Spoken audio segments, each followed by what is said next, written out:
आता बातम्या राजकीय पटलावरच्या हिंदी सक्ती विरोधात मनसे चांगलीच आक्रमक झाली आहे। हिंदी भाषा सक्ती विरोधात आज मनसेकडून सह्यांची मोहीम राबवली जाणार आहे।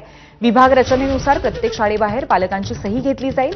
एक सही हिंदी सक्ती विरोधाची असं या मोहिमेचं नाव आहे आणि याची सुरुवात मनसे नेते यशवंत किल्लेदार यांच्या उपस्थितीत सकाळी 11:30 वाजता दादरच्या साने गुरुजी विद्यालयातून होणार आहे। तर दुपारी 12:30 वाजता मनसे मुंबई अध्यक्ष संदीप देशपांडे यांच्या उपस्थितीत दादरच्या IS शाळेबाहेर सह्यांची मोहीम पार पडणार आहे।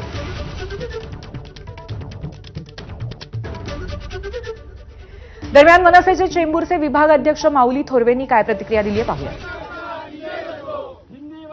ज्या राज्यात छत्रपती शिवाजी महाराजांचं राज्य आहे, संत ज्ञानेश्वरांचं आहे, त्या राज्यात जर मराठी भाषा टिकवण्यासाठी जर आंदोलन करावं लागत असेल तर यापेक्षा मोठं दुर्दैव काही नाही। मी या निमित्ताने राज्य सरकारचा निषेध करतो आणि माननीय मुख्यमंत्री फडणवीस साहेबांना विनंती करतो की या निर्णयाचा पुनर्विचार व्हावा। 1ली ते 5वी पर्यंत हिंदी सक्ती करण्याची काही गरज नाहीये। त्यामुळं आपली मराठी भाषा, मराठी अस्मिता टिकवण्यासाठी तुम्ही सुद्धा एक मराठी म्हणून हा निर्णय मागे घेतला पाहिजे ही मी राज्य सरकारला विनंती करतो।